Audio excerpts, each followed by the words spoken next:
ഞാൻ ചത്താലും എന്റെ ശവത്തിൽ ഒരു റീത്ത് പോലും വെക്കരുത്.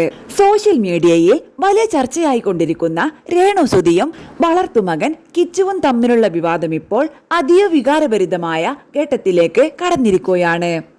ഗുരുതര രോഗത്തിന് ചികിത്സയിൽ കഴിയുന്ന രേണുസുതി കിച്ചു ഉന്നയിച്ച ആരോപണങ്ങൾക്ക് മറുപടിയായി വാട്സപ്പ് ചാറ്റുകളും മറ്റ് തെളിവുകളും പുറത്തുവിട്ട് വികാരധീനമായ വീഡിയോയിലൂടെ പ്രതികരിച്ചു. താൻ ഒരിക്കലും കിച്ചുവിനെ അന്യനായി കണ്ടിട്ടില്ല. സ്വന്തം മകൻ ഋതപ്പനോടുള്ള സ്നേഹത്തേക്കാൾ കുറവൊന്നുമില്ലാത്ത സ്നേഹമാണ് കിച്ചുവിനും നൽകിയതെന്നും രേണു പറയുന്നു. എന്നാൽ ഇന്ന് താൻ ജീവിതത്തിലെ ഏറ്റവും പ്രയാസകരമായ അവസ്ഥയിലൂടെ കടന്നു പോകുമ്പോൾ അതേ കിച്ചു തന്നെ പൊതുവേദിയിൽ കുറ്റപ്പെടുത്തി സംസാരിക്കുന്നത് ഹൃദയം തകർക്കുന്നതാണെന്നും അവർ കണ്ണീരോടെ പറഞ്ഞു. സബ്സ്ക്രിപ്ഷൻ വീഡിയോകളിലൂടെ പണം സമ്പാദിച്ചെന്ന ആരോപണത്തിനും രേണു വ്യക്തമായ മറുപടി നൽകി. സബ്സ്ക്രിപ്ഷൻ ആരംഭിക്കുന്നതിന് മുൻപ് കിച്ചുവിനെ വിവരം അറിയിച്ചിരുന്നുവെന്നും അന്ന് അദ്ദേഹം അതിനെ അഭിനന്ദിക്കുകയും ഗുഡ് എന്ന് പറഞ്ഞ് പ്രോത്സാഹിപ്പിക്കുകയും ചെയ്തിരുന്നുവെന്നും തെളിയിക്കുന്ന വാട്സപ്പ് ചാറ്റുകൾ അവർ പുറത്തുവിട്ടു. അന്ന് എതിർത്തിരുന്നുവെങ്കിൽ ഒരിക്കലും ആ വഴി തിരഞ്ഞെടുക്കില്ലായിരുന്നുവെന്നും അവർ പറഞ്ഞു.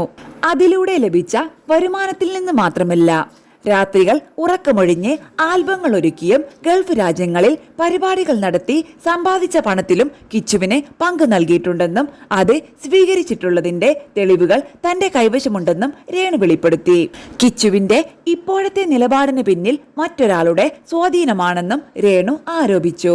കഴിഞ്ഞ കാലത്ത് കിച്ചു പല പ്രതിസന്ധികളിലും അകപ്പെട്ടപ്പോൾ പോലീസ് സ്റ്റേഷനുകളിൽ വരെ കയറിയിറങ്ങി ഒപ്പം നിന്നത് താനും കുടുംബവുമാണെന്നും അവർ ഓർമ്മിപ്പിച്ചു. ചിങ്ങവനം, കൊല്ലാട്, വാകത്താനം, തൃക്കോടിത്താനം എന്നിവിടങ്ങളിലെ പോലീസ് സ്റ്റേഷനുകളിൽ അന്വേഷിച്ചാൽ പല കാര്യങ്ങളും അറിയാമെന്നും രേണു പറഞ്ഞു. 11ാം വയസ്സിൽ സുധി തനിക്കേൽപ്പിച്ച കുട്ടിയായിരുന്നു കിച്ചുവെന്നും 1.5 വയസ്സിൽ അമ്മ ഉപേക്ഷിച്ചു പോയതടക്കമുള്ള അവന്റെ ജീവിതത്തിലെ വേദനകൾ എല്ലാം അറിയാമെങ്കിലും അതൊന്നും പുറത്തുവിട്ട് അവനെ അപമാനിക്കാൻ താൻ തയ്യാറില്ലെന്നും അവർ കൂട്ടിച്ചേർത്തു.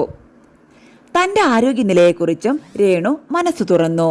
സോഷ്യൽ മീഡിയയിൽ പ്രചരിക്കുന്നത് പോലെയല്ല തന്റെ രോഗത്തിന്റെ യഥാർത്ഥ അവസ്ഥയെന്നും താൻ അനുഭവിക്കുന്ന വേദനയുടെ ആഴം ഡോക്ടർമാർക്കും കുടുംബത്തിനും മാത്രമാണ് അറിയുന്നതെന്നും അവർ പറഞ്ഞു.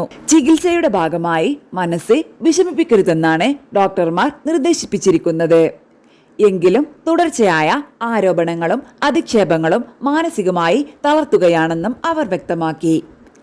ഇതിനിടയിലും തന്റെ ഏറ്റവും വലിയ ആഗ്രഹം മകൻ ഋതപ്പന് വേണ്ടിയെങ്കിലും ജീവിതത്തിലേക്ക് തിരിച്ചു വരിക എന്നതാണെന്ന് രേണു പറഞ്ഞു. കിച്ചുവിന് അനിയനോട് യഥാർത്ഥ സ്നേഹമുണ്ടായിരുന്നുവെങ്കിൽ ഇത്രയും കാലത്തിനിടെ ഒരു ചെറിയ സമ്മാനം പോലും വാങ്ങി നൽകിയിട്ടുണ്ടോ എന്ന് അവർ ചോദിച്ചു. വീഡിയോയുടെ അവസാന നിമിഷങ്ങളാണ് ഏറ്റവും കൂടുതൽ ആളുകളെ വികാരധീനരാക്കിയത്.